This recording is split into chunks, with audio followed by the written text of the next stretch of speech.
The rope bit into David Quinn's wrists hard enough to leave bruises he was already getting used to, and the orc who had looped it there had not been gentle about it.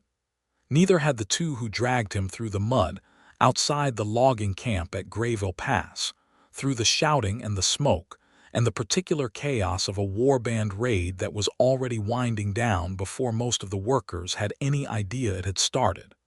The raiders were efficient, he would give them that. They swept through the tree line at dusk when the axe crews were coming off the mountain, and the cookfires were drawing everyone's attention toward the smell of salt pork and black bread. They took 2 mules, a crate of steel wedges, 3 months' worth of dried provisions, and David Quinn, who had been in entirely the wrong place at entirely the wrong time. He was the camp's fletcher and bowyer. He had been sitting at his workbench just inside the open-fronted equipment shed, finishing the last of a commission of 40 war-shaft arrows for the camp's garrison sergeant, and he had a half-fletched arrow in his hand and a drop of hide glue drying on his thumb when the first orc came through the tree line. He did not run. He thought about it for exactly the duration of 1 full breath, looked at the arrow in his hand, at the unstrung bow hanging on the wall behind him, at the 6 orcs spreading across the yard between him and any sensible escape route, and decided that running was a good way to catch a spear in the back. He put the arrow down carefully so the wet fletching would not snag the table, and he stood up with his hands where they could be seen. That decision had bought him a rope on his wrists instead of a blade in his ribs, which he considered a reasonable trade. It had not, however, bought him any information about why he specifically was being taken when the other workers were simply being ignored or cuffed aside, or where exactly these 12 orcs were marching him in the cold blue dark of the mountain night. He asked, twice. The answers he received were in Orcish, which he did not speak well enough to follow, and the tone of them discouraged further questions. He walked for 2 hours before the camp appeared out of the dark. It was larger than he expected, tucked into a natural bowl where 2 ridgelines met, sheltered by old firs that were big enough around that 3 men linking hands could not have circled them. Hide tents, a dozen at least, arranged around a central fire that was built high enough to throw warmth across the whole clearing. Racks of cured meat, stacked firewood, a picket line of horses. He counted maybe 40 people moving around the firelight. Not a raiding party.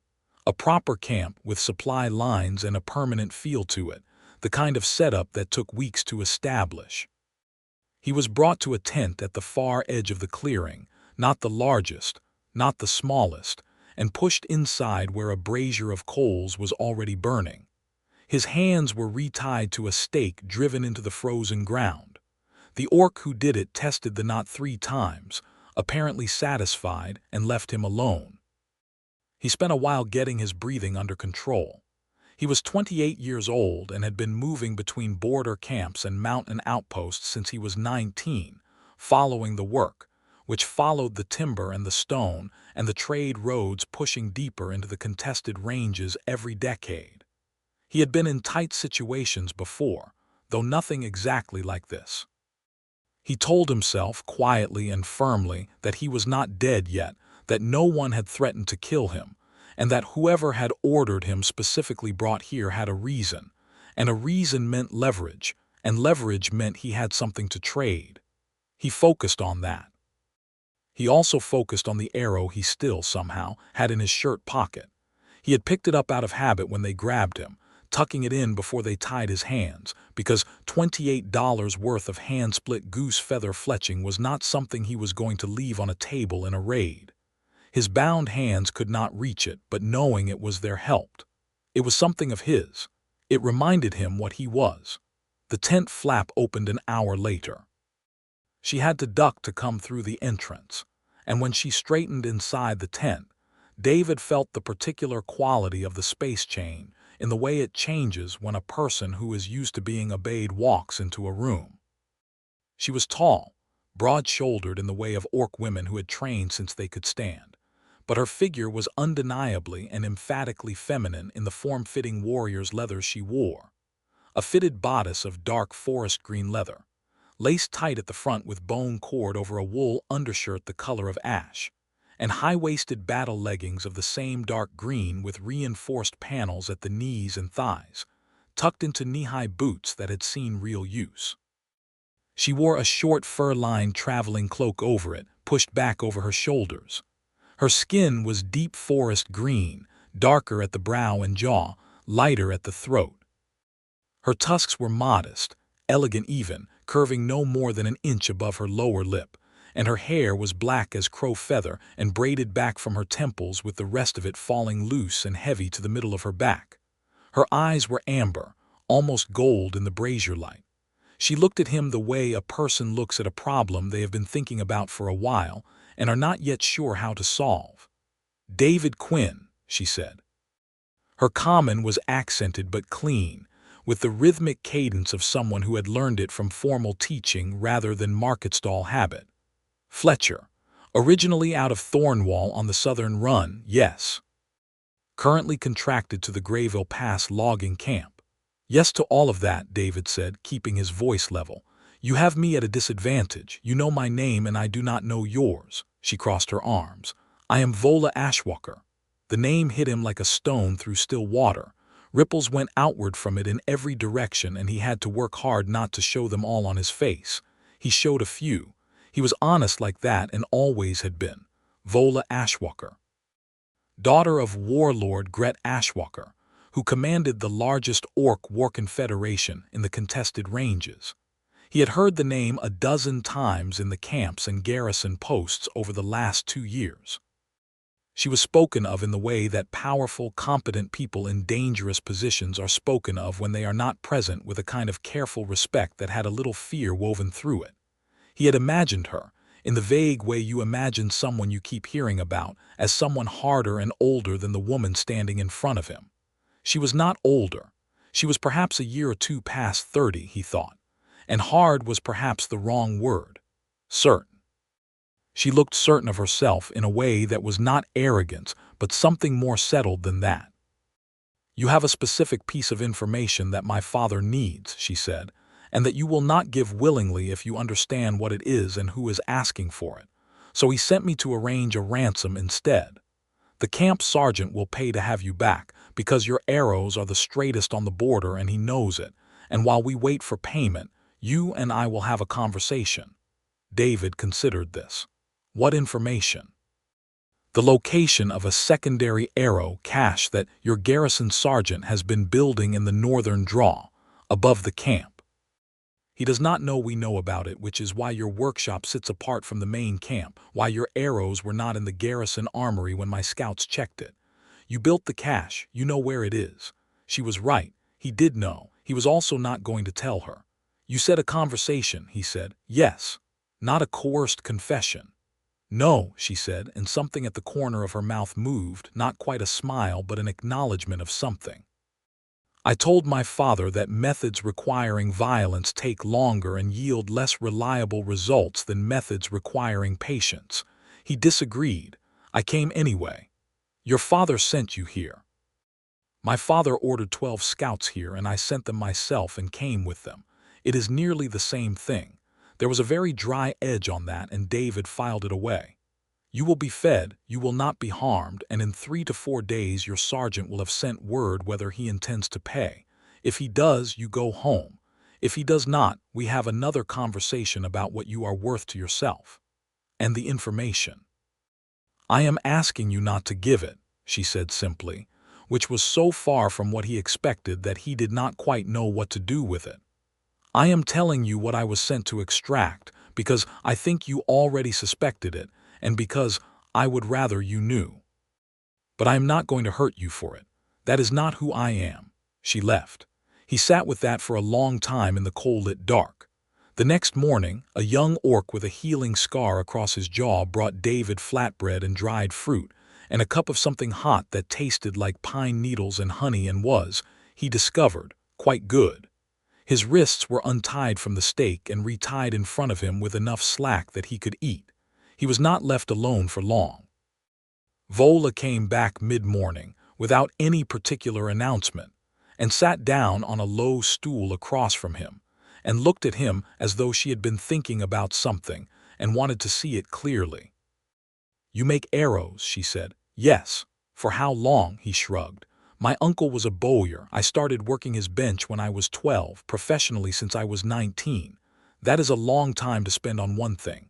I am not very fast at learning new things," he said, which was not quite true but had enough truth in it to feel honest. "But the things I learn well." She looked at him steadily. "Why are you not afraid of me?" "I am a little afraid of you," David said. "But you have been straightforward with me, which helps, and you have good eyes."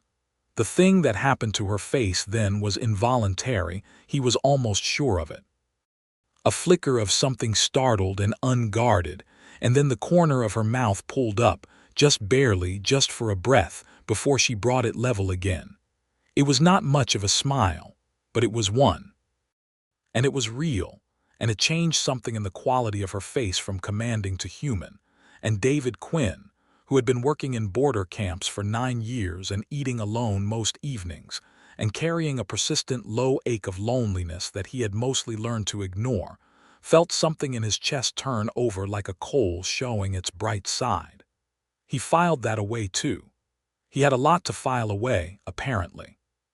She came back in the afternoon, and they talked about arrows, which she had asked about and which he could talk about for a considerable length of time without effort. He talked about the grain of different woods, about ash versus yew versus the mountain birch that grew at elevation and had a particular spring to it that nothing else matched. He talked about fletching with real goose feather versus the cheaper hawk feather that most border camp archers settled for, and the way the right vein corrected for crosswind without the archer having to compensate. She listened with attention, not politely but genuinely, asking questions that showed she understood trajectory and draw weight and the difference between a war arrow and a hunting shaft. She had trained with a bow. He could tell. He asked, eventually, whether she was a good shot. "Better than most of my father's warriors," she said, and there was a particular flatness to it that made him think she had needed to prove this to someone more than once. "Which bothers them considerably." "Does it bother you that it bothers them?" She was quiet for a moment. "Yes," she said, which he thought was a harder admission than it sounded. "I would prefer to simply be considered capable without the necessity of demonstrating it repeatedly." "That sounds exhausting," he said. She looked at him, and he had the sense that she was deciding something about him. "Yes," she said again, quieter this time. The afternoon became evening. Someone brought food again. They ate in the same space, not quite together but not separate either. He noticed her watching him when he moved, not with threat assessment but with something more open than that, something curious. He noticed this in the same way he noticed that the brazier needed a coal added before it went too low, and he noticed both things and dealt with neither. The second day brought rain that turned the mountain into a sheet of gray noise and made the camp smaller, the tent warmer, the space between them more difficult to navigate around. She brought him a copy of something she called a boundary survey, a dry text written in both Common and Orcish, territorial agreements between her father's confederation and the logging consortium from 4 years prior, and asked him whether he understood why the current cash situation violated it, and also whether the garrison sergeant even knew about the treaty. David read it slowly and carefully and said that no, he was reasonably certain Sergeant Holt did not know about the specific draw boundary provision, and that this was almost certainly ignorance rather than defiance. "That changes the approach significantly," Vola said, and she was not talking to him so much as working something out. "My father wants the cache location so he can remove the arrows before Holt uses them and claims ignorance. If I can show the survey to your sergeant directly, he will move the cache himself," David said. "He is a border man. He respects agreements if he knows about them." She was quiet, looking at the survey. "Let me go," David said, "and I will bring this to him myself." She looked up. Your father sent you here for the cache location or a ransom. If I bring the survey back and the garrison sergeant voluntarily relocates the cache, your father gets the result without the escalation." He paused, and without owing the ransom, which means Holt does not spend the next year resenting it. Vola was still looking at him.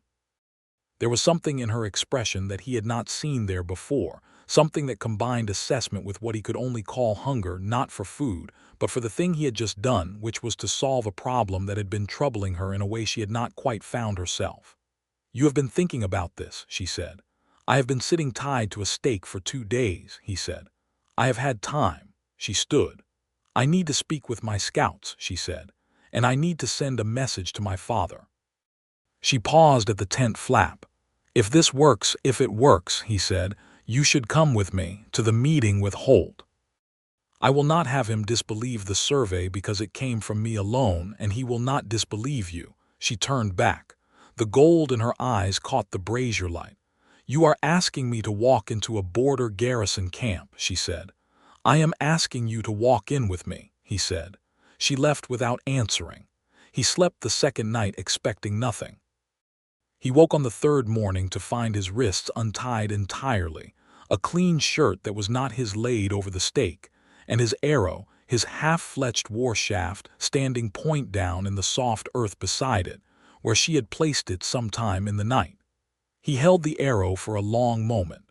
The fletching had been finished while he slept.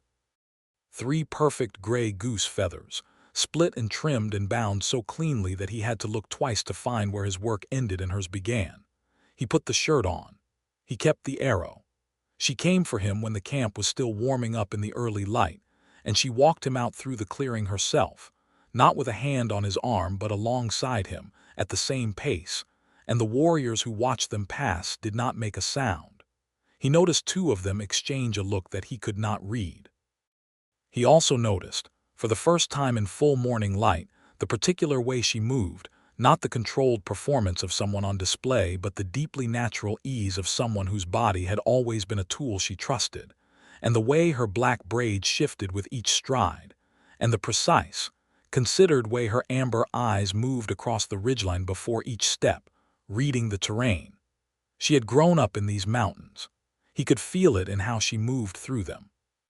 "You finished the fletching," he said, when they were past the picket line and into the tree line.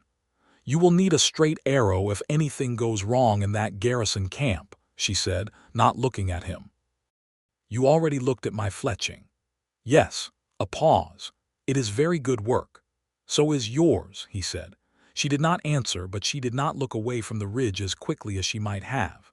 They walked for 2 hours through cold morning air that smelled of pine resin and wet stone, and they talked, or rather she asked him questions with the focused directness of someone who had decided to understand something and intended to see it through. She asked how he had ended up at Grayville Pass specifically, and he told her about the contract, 60 days' work, the sergeant's standing order for border arrows, good pay for the season. Asked whether he moved often, and he said yes, and she asked whether he liked it. He thought about that honestly, which he always did. "I like the work," he said. "Moving around, I am used to it. It is not the same as liking it." She absorbed this. "You have no permanent place." "Not since I was 17, my uncle's workshop until he sold it." He shrugged. "The work is everywhere. It is fine." She looked at him sidelong, just briefly. "It is not fine," she said. "You said so yourself." "I said I was used to it."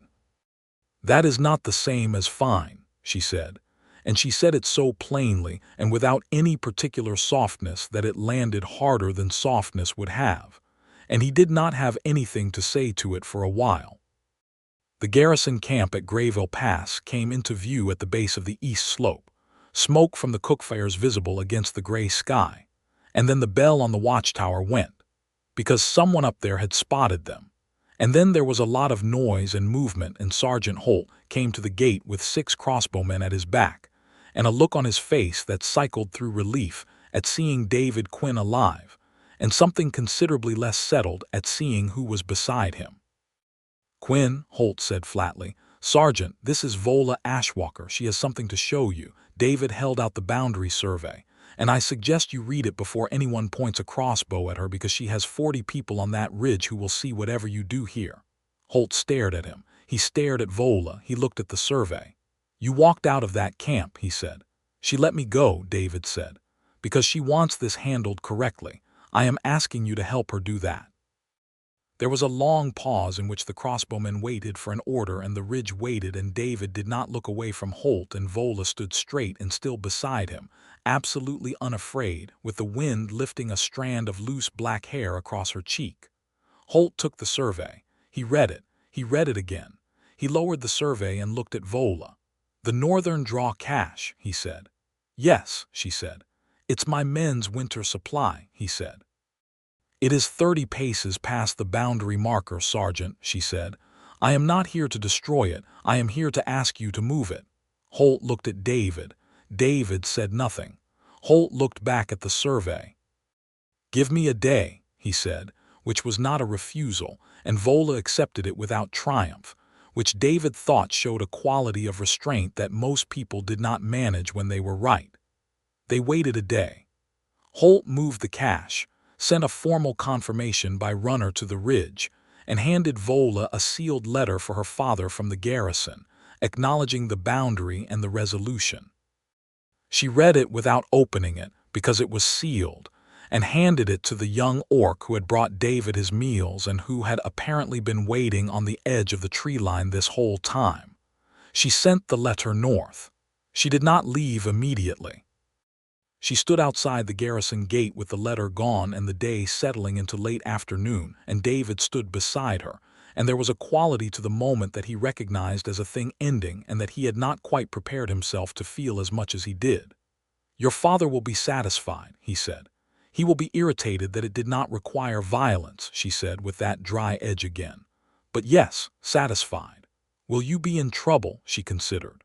"No, my father is practical. Results satisfy him even when methods do not." She paused. "He will say I wasted the ransom." "You solved the boundary problem," David said. "Holt will not push past the markers again, and he will tell the consortium, and the consortium will mark it on the survey properly. You did more than the ransom would have done." She turned to look at him fully, which she did not always do. She often looked adjacent to him, at the space around him, in the way of people who had learned caution about direct things. Now she looked at him directly. "You came back with me," she said. "You finished my arrow," he said. Something passed across her face that was not quite the smile from before, but was related to it, and was warmer, and lasted longer before she controlled it. "I should return to camp," she said. "I know," he said. "My father will expect a full account." "I know," he said again. She started to turn. She stopped. Without quite looking at him again, she said, "Your work is out of the border camps. I'm told the survey crew going north next month needs a provisioning stop at the Iron Reach mine camp. They are hiring a fletcher for the season." A pause. "The arrows there are terrible." He stood there in the cold mountain air and understood with a clarity that was almost startling what she was not quite saying. "Iron Reach," he said. "Iron Reach," she said, and she walked back into the tree line without looking back, and he watched the green of her leathers disappear into the gray and brown of the mountain forest. He took the Iron Reach contract 2 weeks later.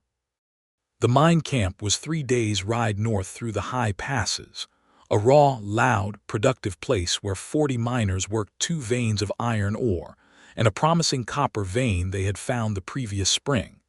And the camp was staked out on a broad granite shelf above a frozen lake. And the accommodation was a long bunkhouse that smelled of pine smoke and unwashed wool, and the work was good. There were 16 garrison archers for the camp's protection, and every single one of their arrows was, as advertised, terrible, badly matched, poorly balanced, half of them with warped shafts from wet storage. David set up a new workshop in a corner of the equipment shed and started from scratch. And the work was satisfying and the days were long, and he kept finding himself looking up at the tree line on the north side of the camp at intervals that had nothing to do with professional vigilance. She came on the 11th day. Not from the tree line, from the main road alone, on a dark gray horse he had not seen before, riding into the camp's front gate at mid-morning with the self-possessed directness of someone who had decided to be somewhere and had arrived. She wore the same dark green leathers. She had her short fur-lined cloak against the cold. She was, as he had not quite forgotten but had not quite remembered correctly either, remarkable to look at. He was at his workbench. He saw her through the open side of the equipment shed. He set down his straightening iron. She saw him at the same moment. She swung down from the horse and tied it to the post without taking her eyes off him, and she walked over and she stopped in front of the bench, and she looked at his work for a moment. The row of finished shafts laid out for spine testing, the block of birch he was currently shaping, the organized rows of feathers and binding cord, and then she looked at him. "You actually came," she said. "You told me the arrows were terrible," he said. She looked at the row of finished shafts. "These are better." 10 days of work," he said. "Sit down if you want." She sat on the edge of the spare stool with the controlled ease of someone who did not often sit in the presence of people they did not trust, and she watched him work for a while without speaking, which was a kind of trust in itself, and he let the silence be comfortable. "My father received the letter from Holt," she said eventually. "How did he receive it?" "With less irritation than I expected." A pause. "He asked about you." David kept his hands moving on the birch. "What did he ask?" "Whether you were afraid of me." She watched him. "I told him no. He found that very interesting."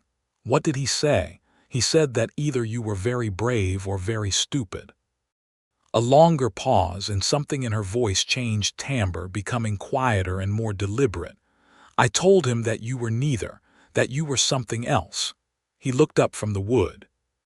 She was watching him with that direct amber gaze that she usually aimed slightly adjacent to things, and it was fully on him now, and the late morning light was falling through the shed's open side and catching the green of her leathers and the deep black of her hair and the gold in her eyes, and David Quinn, who was rarely at a loss for something to say, found himself with nothing at all. "What did you tell him I was?" he asked. "I told him you were honest," she said. "And that in my experience that is more valuable than either bravery or cleverness." He was quiet. "Vola, yes. I have been thinking about you every day since you walked into that tree line." She was still, completely still, the way the mountain was still in the moment before a shift in weather. "That is honest," she said carefully. "Yes," he said. She stood up. She walked around the bench with the unhurried certainty of someone who had decided something, and she stopped a foot in front of him, and she was taller than him by 2 inches and broader in the shoulder and entirely magnificent. And she looked at him the way she had that first night in the tent, like a problem she had been thinking about for a while. And then she put one large, careful, warm hand against the side of his jaw and tilted his face up. "My father," she said quietly, "would not approve." "I know," he said. "My father is not here," she said. He put his hand over hers. She drew a slow breath. Then she kissed him, with the deliberate and complete attention she brought to everything, and he kissed her back with the same honesty he brought to everything, and it was nothing tentative about it. It was warm and certain and searching, and it tasted like pine needle tea and cold mountain air, and when she pulled back a moment later her eyes were open and close and the gold in them was brighter, and he realized she was slightly out of breath. "I came to tell you," she said, still quiet, "that there may be a problem." He was a little out of breath too. "What problem?" "My father's old enemies, the Stonefang clan from the eastern passes. We had a border dispute 3 years ago." It escalated. She stepped back and the deliberate quality returned to her bearing, though her face was still more open than usual. "After the letter from Holt was circulated to the other garrisons, word reached the Stonefang that I was operating in the North Ranges. Their warlord, a man named Korok, holds a grudge against my father specifically. I am a convenient target." "How convenient?" David said. "Convenient enough that my scouts picked up a Stonefang tracking party 2 days north of here," she said. 8 warriors, looking for me specifically." David leaned against the bench. "They followed you here." "Not yet. My path was indirect." She met his eyes. "But they will find the track eventually, and when they do, this camp will be in the middle of it." He was quiet for a moment, thinking it through. "You could leave," he said. "Lead them north, away from the camp." "Alone against 8 Stonefang trackers," she said flatly. "Send for your father's warriors." "That takes 4 days and escalates to a clan confrontation, which is exactly what Korok wants." She folded her arms. I need another solution. He thought about it. He looked at the finished arrows in their neat rows. He looked at the tree line through the shed's open wall. He thought about the geography, the granite shelf the camp sat on, the frozen lake below, the two narrow approach trails from the north that were the only viable routes for a group of 8 to move quickly. How long before they find your track, he said. A day, maybe less. Then we have tonight, he said, and pushed away from the bench. He spent the afternoon at the garrison sergeant's tent. A different sergeant here, a veteran named Marsh who had 40 years of border experience in the lines of his face, and who listened to David's explanation with the patience of someone who had stopped being surprised by anything some time ago. Marsh pulled out the camp's survey maps and spread them on the table, and Vola bent over them with him, and David watched the two of them work with the pragmatic efficiency of people who knew what they were doing, and he felt something settle in him that had been unsettled since she told him about the Stonefang tracking party. Not because the problem was solved yet, but because she was not facing it alone, and neither was he. They set the trap that night, at the head of the North Trail, where the granite narrowed between two shelf walls, and the approach funneled anyone coming from that direction into a 30-foot channel. Marsh put 12 archers on the shelf walls. David fletched 40 arrows in 4 hours by torchlight, the truest arrows he had in the camp, the mountain birch shafts he had been working on, bound with his best gray goose veins. He knocked them in bundles along the shelf wall within reach of the archers. Vola worked beside him, and the quality of working in the same space with her, the way she moved without wasting motion, the way she passed him binding cord without being asked because she had been watching his hands and knew when he needed it, the way she sometimes looked up at the dark trail below with an expression that was not fear but something more like focused alertness. That quality settled into him, and he understood, in a practical and bone-deep way, that she was someone he could work beside for a very long time. You should be in the main camp, he said at one point, not on the wall. I am the one they are looking for, she said. I will not hide in a bunkhouse while your people stand on a wall for my trouble. That is not what he stopped. I just want you away from the front of it. She looked at him over a bundle of arrows, and there it was again, that involuntary thing at the corner of her mouth, that flash of something startled and pleased and quickly reigned. You are worried about me, she said. Yes, he said plainly. She was quiet, then softly enough that it was only for him. No one worries about me. They fear me, or they respect me, or they need something from me. They do not. She stopped. Worry. Well, he said, I do. She did not answer.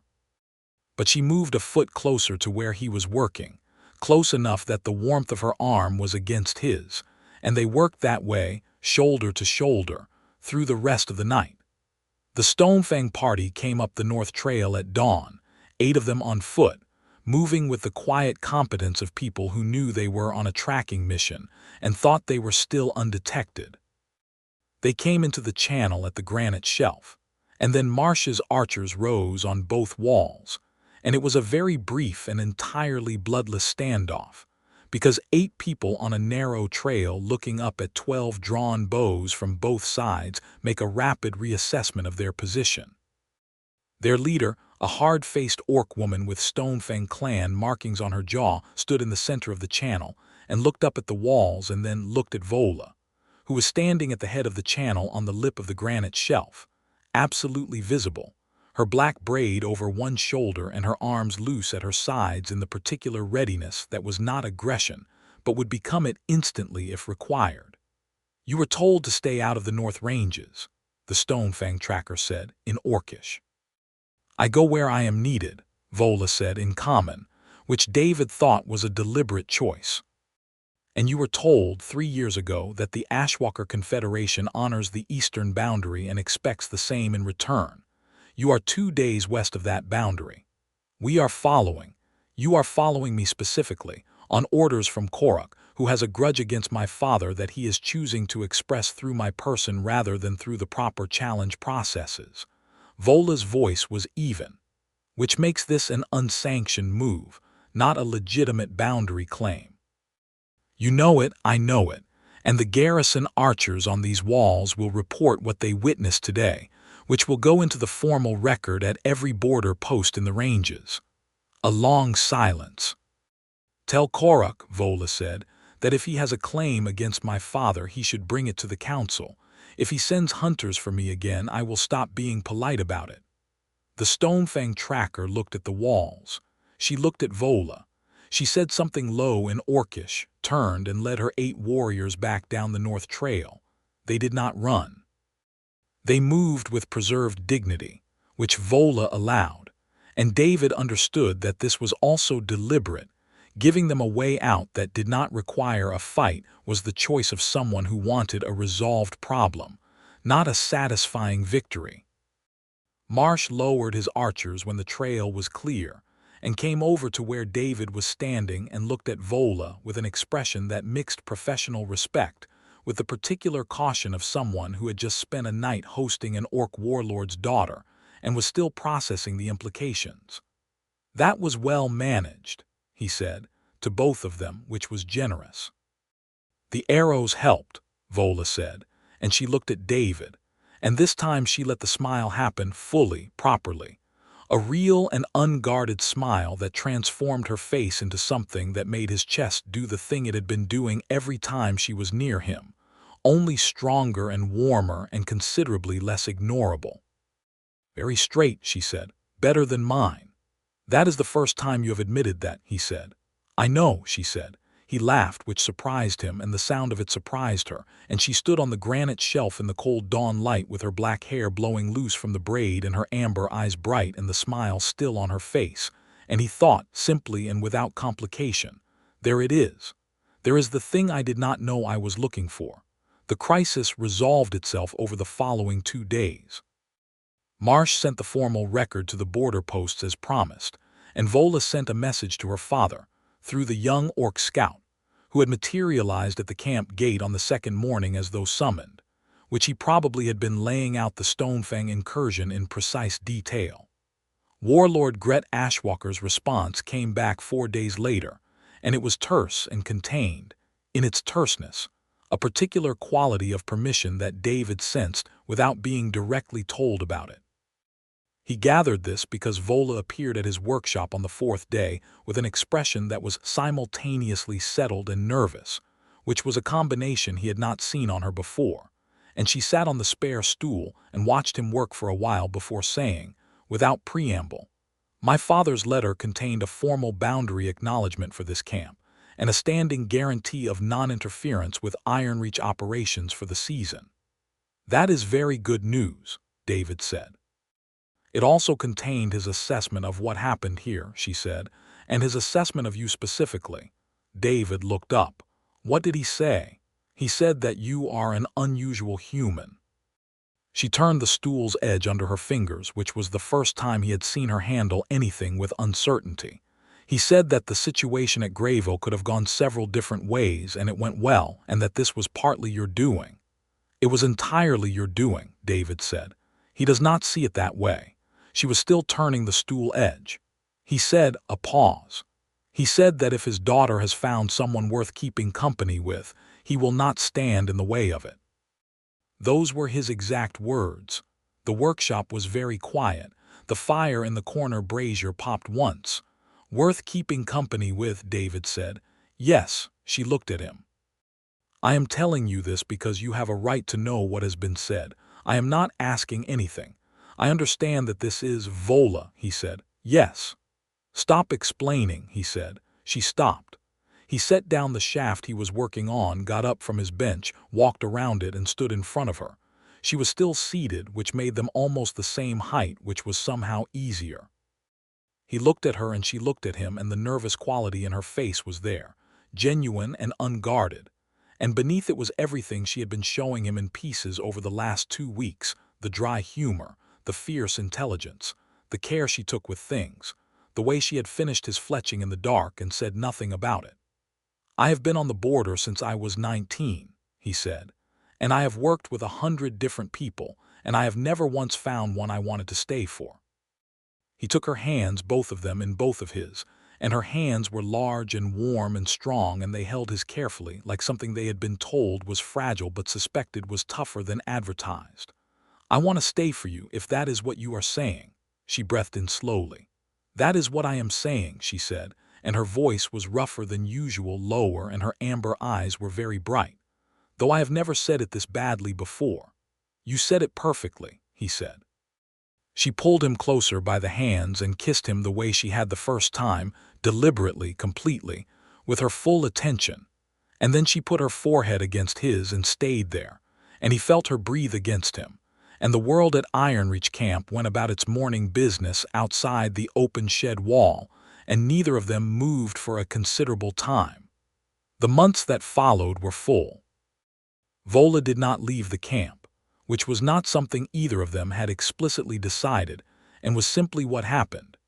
She sent her gray horse back south with the scout, and established a small outpost tent on the camp's eastern perimeter, which Marsh permitted with the pragmatic good sense of a man who understood that having Vola Ashwalker's cooperation was worth considerably more than the space it cost him. She contributed to the camp's defense in ways that escalated rapidly from occasional to indispensable. She knew the ranges around Ironreach better than anyone on Marsh's garrison roster. She knew which trails the Stonefang scouts preferred, and which ridgelands gave clear sightlines in winter, and where the old mountain paths ran that did not appear on any survey map. She became, within a month, the most useful person in the camp's external security, and Marsh had the sense to say so directly, which she received with that dry, controlled pleasure that David had learned to recognize as her version of being moved. David worked. He worked every day, all day, because there were 48 garrison archers who needed maintained arrows and 3 civilians who had requested hunting shafts for the winter and a visiting supply trader who wanted a crossbow repaired. And the work was good, and the work was enough, and the evenings were better than work had ever been. They ate together, every evening, in the space outside her tent where she had built a small, efficient fire pit, and they talked. They talked about everything. She told him about her childhood moving between her father's war camps, learning to read in 4 languages because her father considered illiteracy a form of weakness, learning to shoot because she considered being dependent on others for her own defense a form of weakness. She told him about the border dispute 3 years prior that had made the Stonefang her enemies, which was a more complicated story than she had made it sound. There had been a negotiation that nearly worked, a young Stonefang clan chief who had been more reasonable than his father, and a night that ended in violence, not because either she or the young chief had wanted it, but because older men on both sides had wanted to keep hating each other. She had not expected to feel the loss of it as much as she had.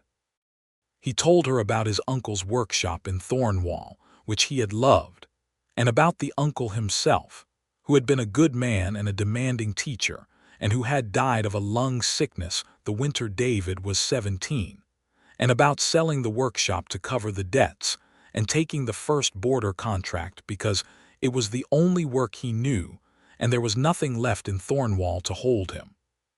He told her about the particular loneliness of camp work, not solitude, because there were always people around, but the loneliness of people who never stayed, who came through and left and came through again, and none of them knew your name more than 1 season running.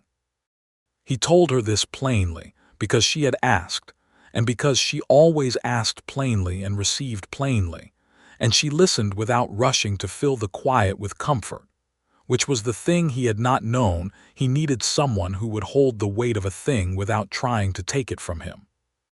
She told him something she had not told many people, on an evening when the fire was low and the temperature was dropping, and the stars over the mountains were the particular cold, hard, diamond-clear stars that only appeared this high above the timberline. She told him that she had not, in her life, found anyone she could talk to the way she talked to him. That her position as her father's daughter as a warlord's heir had always made conversation into performance.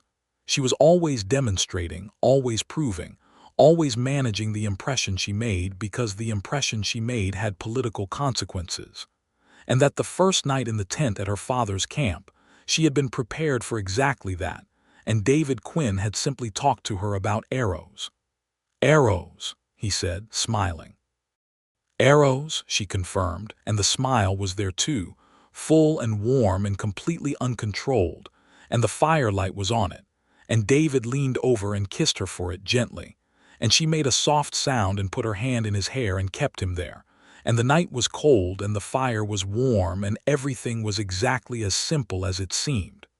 They were not simple about it, entirely. There were evenings of hard honesty.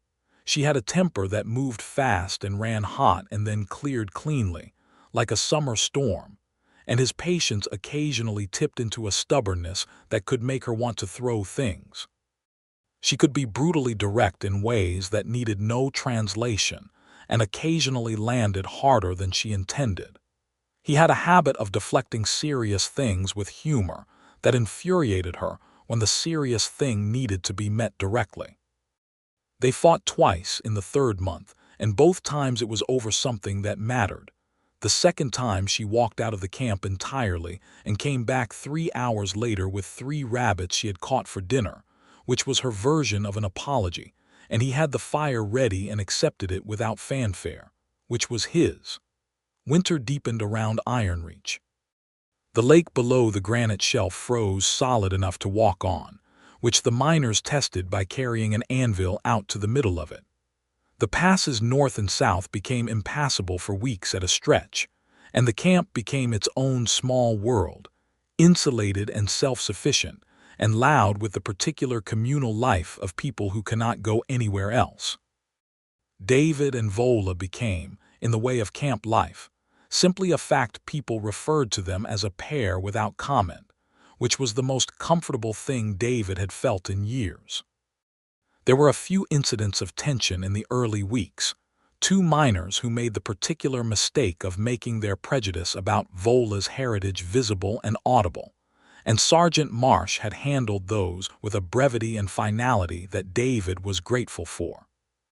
One evening in deep winter, the camp quieter than usual under a heavy snowfall, they lay together in the warmth of her tent, the brazier doing its work, his head on her arm, her hand tracing absently through his hair, and she said, without particular lead-up, "In my mother's culture, there is a custom. When a person wants to claim someone as their own, as their partner, their equal, their chosen, they give them a mark. Not painful, a line of ochre on the jaw or the back of the hand. It means, I have chosen this person and I will be chosen by them in return. It is only done once in a life." He was very still under her hand. "I know that this is not your custom," she said. "I am not asking. You are telling me it exists," he said. "Yes." "Why?" A long pause with the snow falling silently outside and the brazier ticking. "Because I want to," she said simply. "I want to tell you it exists. I want you to know that when I look at you, I think about it." He turned to look up at her. Her amber eyes were soft in the low light, and the certainty that was always in her face had a particular, raw quality to it. She was not certain about this, he realized. She was telling him something that had never been said aloud before, and she was doing it without any armor. "Show me the mark," he said. She shifted, sat up, reached for the small pouch she kept at the head of the sleeping roll. She tipped out a small block of red ochre paste, pressed her thumb to it, and brought her thumb to his jaw carefully, tracing a single curved line along the angle of his jaw from ear to chin. Warm, deliberate. She drew it with the same attention she had given his fletching, the same completeness she brought to everything. She sat back and looked at her work, and her face went through something he could not fully name but which lived between wonder and terror and joy. "What does it look like?" he said. "Like mine," she said, and turned her head, showing him the matching line on her own jaw, older, faded now to a pale ochre trace he had seen and not known how to read, and now he read it.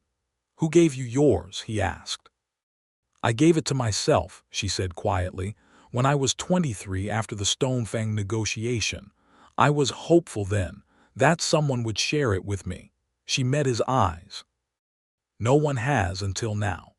He reached up and put his hand over hers. "Tell me how to do it correctly," he said. She handed him the ochre. She tilted her face. He sat up, cross-legged, and with the same care he used for the finest fletching, the slow, certain attention of a craftsman who understood that the best work was the work you did once and did right. He traced the line on her jaw fresh, following the faded mark, pressing it bright and warm and sure. When he was done, she caught his hand and pressed it to her cheek and held it there, and he felt her jaw move, and he realized she was crying, not much, not loudly, one tear tracked down over the fresh mark on her jaw, and she did not look away from him, which he thought was the bravest thing he had seen her do. "Vola," he said. "I know," she said. "I know." He pulled her close, and she came, and they held onto each other in the warmth and the quiet, with the snow building outside and the mountain holding them still. And that was the whole night, and it was more than enough. The spring thaw came with violence, as it always did in the high ranges. A week of warm wind that stripped the snowpack and sent everything rushing downslope in a roaring chaos of meltwater. And the lake below the granite shelf rose half a foot, and the low trail between Ironreach and the Southern Supply Road became a river for 10 days. The camp was busy with the infrastructure work that followed every winter, shoring up the mine entrance that had shifted under the ice load, repairing the picket line, the bunkhouse roof, the wall of the equipment shed that had developed a lean that had everyone who passed it looking at it nervously. And then a rider came from the south, from her father's camp, and the message he carried changed everything at once. The rider was a senior scout named Dura, a woman of Vola's age with a formal bearing, and a sealed document case that she handed to Vola with 2 hands and a gravity that made David put down the shaft he was spindling and pay attention. Vola broke the seal and read the document, and her face did the opposite of what he expected. Instead of the controlled expressiveness of someone receiving news, her face simply went still, the way a mountain lake goes still just before something very large surfaces. She read it twice. She handed it to David without a word. It was a formal notification from the Interrange Council of Clans, stamped with the seals of 7 Confederation warlords, including her father's. Warlord Vola Ashwalker, the document stated, had formally named Vola Ashwalker as heir to the Ashwalker Confederation's combined territories and war command. This was not uncommon. The part that was uncommon came 3 paragraphs down, where the council acknowledged, in formal and binding language, that Vola Ashwalker's health had deteriorated such that effective command authority had already transferred to his heir by the previous season's end. The document further noted that the heir, Vola Ashwalker, was hereby acknowledged by the council as the acting warlord of the Ashwalker Confederation, effective immediately upon her acceptance. David read this and looked up at Vola, who was standing in the early spring sunlight on the granite shelf with the wind moving her black hair and her face still and her amber eyes on the horizon. "Your father," he said. "Is dying," she said. "Has been dying. He did not tell me." A pause. "Or rather, he told me with this." She gestured at the document. "He knew I would not have come north if he had told me directly. He sent me here deliberately to give me the time and the distance to—" She stopped. "To choose for yourself," David said quietly. She was quiet for a long time. The camp went about its morning work around them, unconscious of the thing that had just shifted. "He is naming me warlord," she said. "Yes." "Which means everything changes," he said. He held the document with both hands steadily. "I know." She turned from the horizon and looked at him, and the thing in her face was not grief yet, not fully, though it would be. It was the face of someone who has just seen the full shape of a thing they had only known one piece of. "I have to go south," she said. "I have to be with him at the end. I have to take the command formally. I have to—" Her voice was steady, but he could hear the labor of it. "David." "I know," he said. "The camp, your contract, Vola," he said, with the same firmness she had used the night she told him to stop explaining, and she stopped. He walked forward into her and put his arms around her. She was bigger than him, and it should not have worked, and it worked absolutely. Her arms coming around him and her face coming down against his shoulder, her breath shaking once before she steadied it. "I know what you are about to say," he said into her hair. "And the answer is no." She was still against him. "I am not staying at Ironreach when you go south," he said. "If that is what you were about to say." A very long silence. She exhaled something that was not quite a laugh and not quite a sob and was something in between that was entirely her own. "You would come with me," she said, muffled, "to my father's camp." "To your camp," he said. "That is what the document says." She pulled back enough to look at him. Her eyes were red at the edges. The ochre mark on her jaw was bright in the morning light. "That camp is not a logging camp," she said. "It is 60 warriors, a council of elders, 3 clan delegates and my father's war horse who bites everyone." "I will get along with the horse," he said. "I am very patient." She looked at him, this small, honest, quiet man with sawdust in his clothes and ochre on his jaw, and something crossed her face that was too big for the moment to hold entirely but tried anyway. "I need you with me," she said. "That is, I am not asking because I cannot manage without you. I am asking because you want me there," he said. "Yes," she said, "because I want you there with me, at all of it." She paused. "My father will want to meet you properly. Not the way he has been told about you. In person." "I look forward to it," David said, and meant it. She made a sound that was absolutely a laugh that time, dry and genuine and startled, and put her forehead against his. "You are an extraordinary person," she said. "I make very good arrows," he said. She laughed again, and it was the best sound the morning had. They left Ironreach 3 days later, which was enough time for David to see his arrows properly catalogued and stored with instructions for the camp's senior archer, for Sergeant Marsh to wish them well with genuine warmth and a firm handshake for each of them, and for Vola to settle her outpost tent, and thank the 3 warriors who had stayed with her through the winter in quiet formal words that David was not meant to hear, but did. And that told him a great deal about who she was to the people who served her. The ride south took 5 days, following the meltwater trails through the thawing passes, and on the 3rd day they stopped early at a high point where the whole of the South Range was visible below them. The forest still gray with the last of the winter, the first green just beginning along the creek valleys, the sky enormous and pale and full of moving cloud. David sat on a flat-topped rock and Vola stood beside him, and they were quiet together in the way that people are quiet when they have too much to say and are choosing to be in the moment instead. "When we get there," she said. "Yes. When my father afterward, the council will look at you." She chose words carefully. "They will make assumptions. I know. I will not require you to defend yourself." "I can defend myself," he said. "I know," she said. "But you will not have to." Her voice had something new in it, the authority of the document, the weight of the command she had just accepted, but underneath it the same Vola who had traced his jaw in firelight and cried one tear over it. "You are mine," she said plainly. "That is what the mark says. The council knows what the mark says."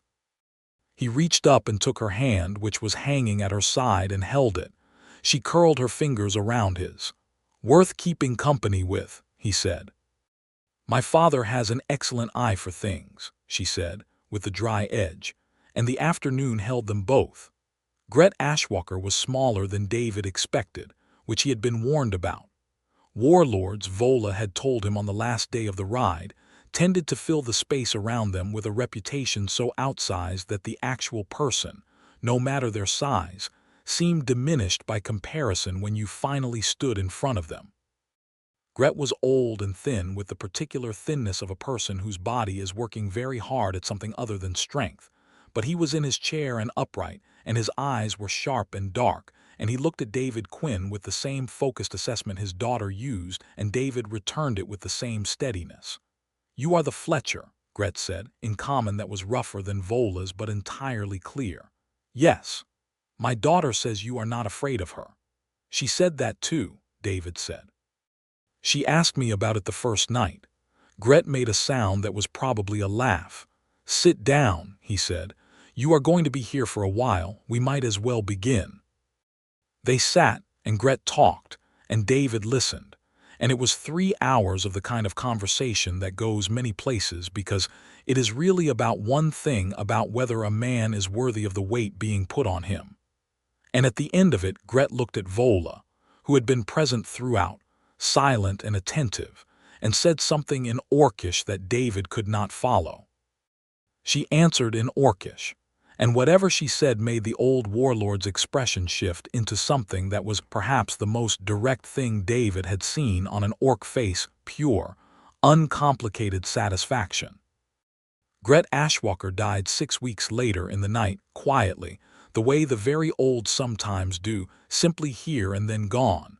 The camp changed in quality from 1 hour to the next. Vola was with him. David waited outside the tent through the last hours with the senior warrior who served as the camp's healer, and when she came out he was there, and she walked to him, and he held her while she did not cry. Because she had already cried. He understood in the weeks before, in quiet moments, in the private work of preparing herself for a grief she could see coming. And what she needed now was simply the solid fact of him, which he gave her without modification or commentary. The formal assumption of command happened a week later, on a morning of brilliant spring sunshine that the ranges seemed to have arranged specifically for the occasion. The 60 warriors of the Ashwalker Confederation gathered on the flat ground outside the camp, and the 3 clan delegates arrived from their respective warbands, and Vola stood before them in her dark green leathers with her black hair loose at her back and her chin raised, and the ochre mark on her jaw bright in the morning light. She received the warlord's seal, a carved stone disc worn on a cord, from the healer's hands, and the warriors gave the formal acknowledgement in one voice, and it was something to hear, 60 warriors pledging together, the sound of it rolling out over the mountain morning. David stood at the edge of the gathered camp, not in the formation but not apart from it either, and one of the clan delegates, a gray-maned elder named Sor, who had been watching him with consistent interest since his arrival, came to stand beside him during the ceremony. "The warlord's mark," Sor said, looking at David's jaw. "Yes," David said. "She has not shared it before." "No," David said. Sor was quiet for a moment. "She is stronger than her father," he said, "which is saying something, and her father's greatest strength was knowing when to stop fighting and start building." He looked at David. "She will need someone who knows how to build things." "That is what I do," David said. Sor made a sound that was evaluative and not unkind. "Yes," he said, "I can see that." The season that followed was the busiest of David's life. The Ashwalker camp needed to shift from winter position to spring position, and this involved more logistics than David had imagined was possible for what he had previously considered a straightforward war camp. Supply lines, grazing territory, the water rights on 3 streams, the renewal of trade agreements with 2 human border towns that Gret had maintained carefully, and that Vola intended to expand.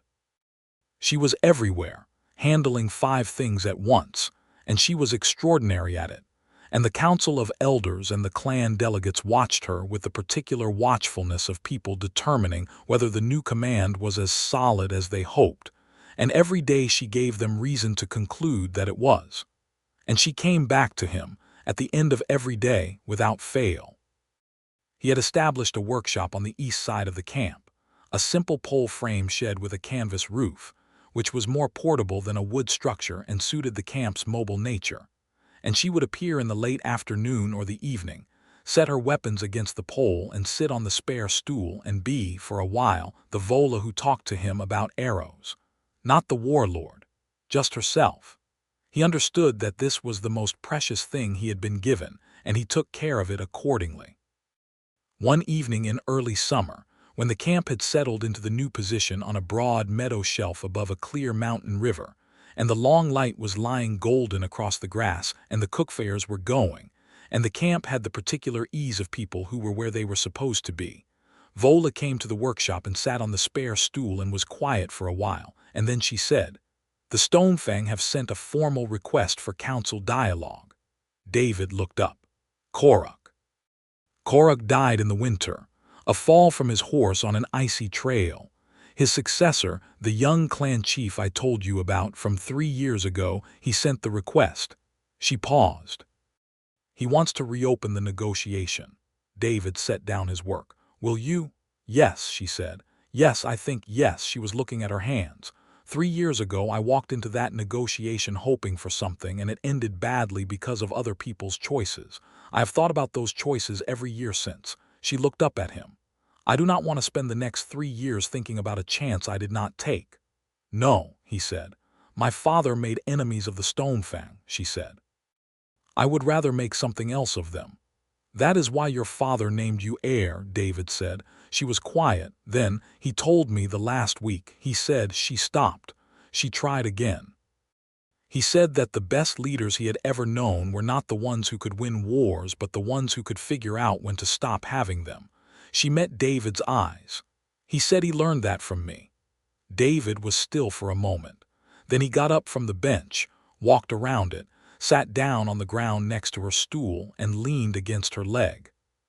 She put her hand on his head, the same way she did in the winter, unhurried, and they sat there in the late summer light while the camp moved and breathed around them.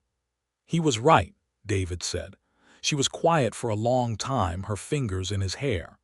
The council will want to discuss trade routes through the eastern passes, she said eventually. The Stonefang control the two best timber roads. If they are open, that is a conversation for tomorrow, he said. She stopped.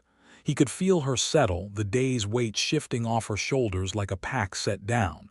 Yes, she said, it is. The summer went. The Stonefang dialogue happened in high summer, at a neutral mountain pass, and Vola sat across the table from the young clan chief.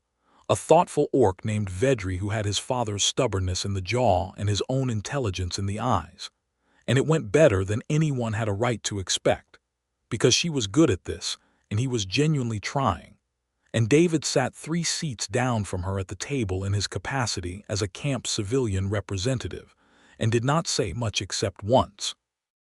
When a delegate from a third confederation got confused about a specific boundary line, and David, who had read every survey map in the camp over the winter, quietly clarified it with the accuracy of someone who had been thinking about straight lines and precise measurements his entire professional life, and Vola, across the table, had met his eyes with the gold burning in hers, and a look that contained more than he could describe. The treaty was signed at autumn's edge. It was a modest document, open eastern passes for seasonal trade, a shared water agreement on the high tributary, a mutual non-interference pledge for the following 3 years with a council review at the end of it. Nothing grand. But the signing happened on a gray autumn morning at the pass, with the first snow coming down in small flakes, and both warlord seals pressed into the wax, and the assembled warriors of 2 confederations standing in a loose circle around the table and not, for once, bristling at each other. Vola signed her name in the formal script she had learned from 3 languages worth of schooling, and then she handed the quill to Vedri, and when they rose from the table and looked at each other, there was a quality to the moment that was something new, not friendship yet, but the first firm root of the thing that would grow into it, given time and good faith, and no one dying on an icy trail. Afterward, riding back through the first snow of the season, Vola came alongside David, and they rode together through the gray-white quiet of the mountain, and she reached over and took his hand on top of the saddle, and he held it, and they rode that way through the falling snow without needing to say anything about what had happened. He found, in the months that settled into the camp's life, that he was not lonely. This was a thing he noticed the way you notice a sound has stopped, by the quality of the silence it leaves. The ache he had carried since Thornwall, since his uncle's workshop, since 9 years of camps where no one stayed, it had stopped. He noticed its absence with something that was not quite disbelief but was close to it. He checked for it the way you check a door you are not sure you locked, and it was not there. He was embedded in a place, in a life, in a people who had begun to know his name not because he was passing through, but because he was there. The garrison archers brought him damaged arrows as a matter of course, and argued with him amicably about shaft lengths the way you argue with someone whose opinion you value because you disagree with it.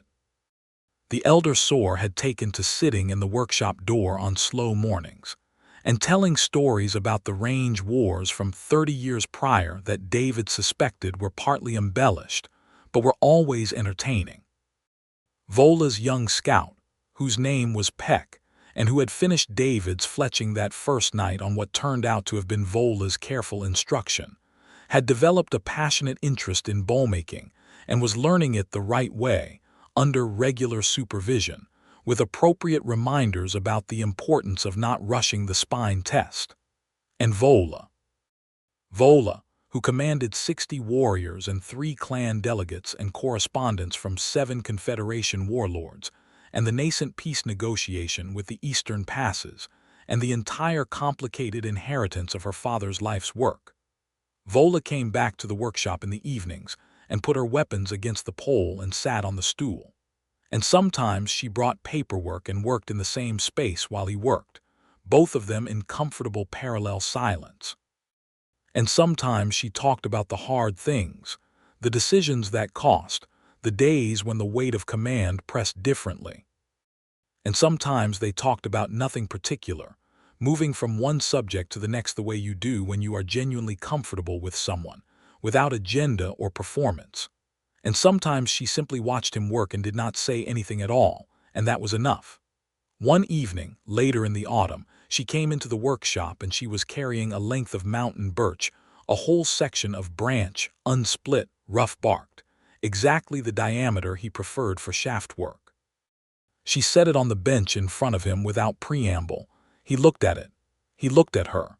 She was trying not to look like she was waiting for a reaction, which meant she was exactly waiting for a reaction. "Where did you find this?" he said. He picked it up. The grain was perfect. He could feel it through the bark, the way the wood had grown in clean clothes rings at altitude. It was the best piece of raw material he had held in 3 years. "The high grove above the North Trail," she said with elaborate casualness. "I passed through it on a boundary check. I remembered what you told me about the altitude grain." He turned it in his hands. He looked at her. She was, he realized, watching him the way she had watched him through the whole long first conversation about arrows, in the tent at her father's camp, with that open, honest hunger that she did not try to hide from him anymore.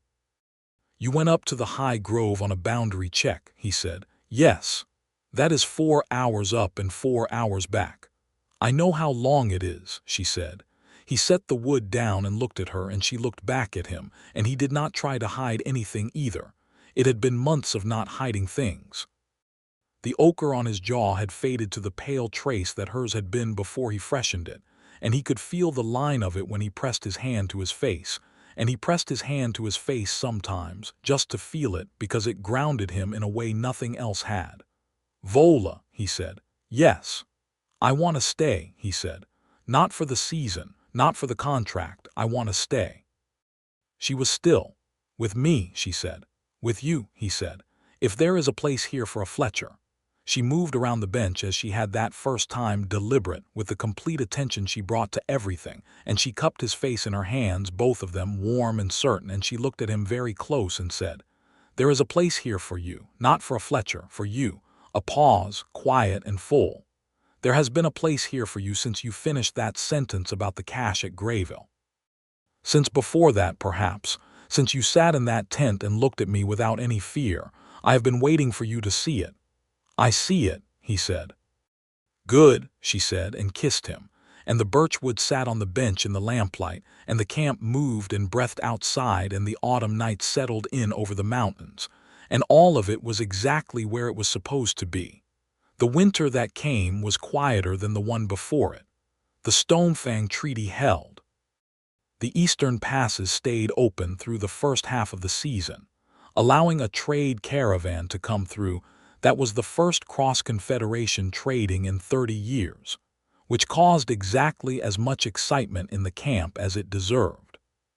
The caravan brought goods that the camp had not seen in years: dye cloth, dried southern fruit, a specific variety of goose that the Ashwalker territory did not have, and whose feathers David spent an admiring half-hour examining with the focused pleasure of a professional encountering ideal raw material. Vola stood behind him while he examined the feathers and said, with the dry edge, "You are making that expression again." "What expression?"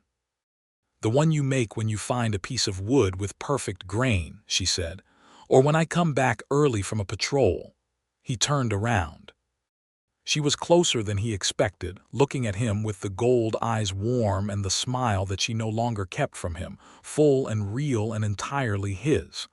"That is two very different things," he said. "Is it?" she said. He gave it honest consideration. "No," he said, "I suppose it is not."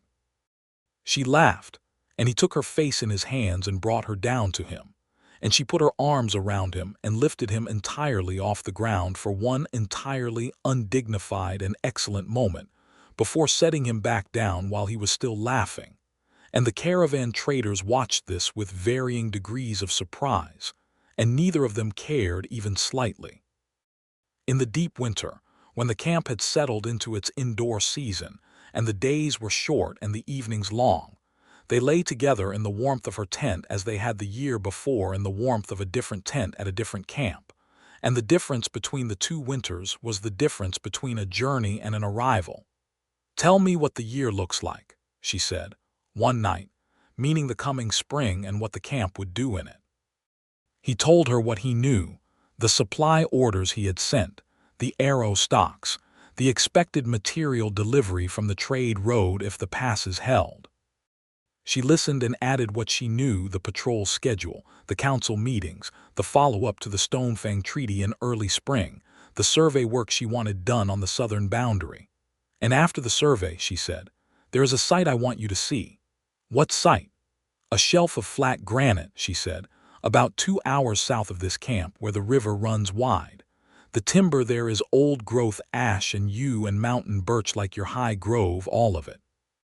Protected because it is in the old boundary which the confederations do not cut, but a building," she paused, "a building with a workshop."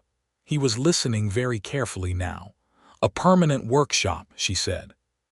"Not a pole frame with a canvas roof, stone walls, a real bench, a flue for the glue work in winter." She was looking at the tent ceiling, not at him, with the particular expressiveness of someone describing something they have been building in their head for a while. "The camp would winter there if the site holds what I think it holds. It would become a real place, not a traveling camp, a home." He was quiet for a moment. "You have been planning this," he said.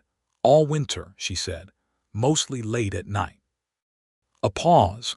"I wanted to tell you before I told the council because it only makes sense if," she stopped, started again. "Because I want to build it with you, not around you, with you." He turned his head to look at her. She was looking at the tent ceiling with the careful stillness of someone waiting for something important. "Take me to see the site," he said. She turned to look at him. Whatever she had been holding in her face let go of itself. "In the spring," she said. "In the spring," he said. "We will go see it together." She reached for him in the dark, and he went to her, and she held him with the full warmth of everything she was, warlord, daughter, the most certain and the most real person he had ever stood beside.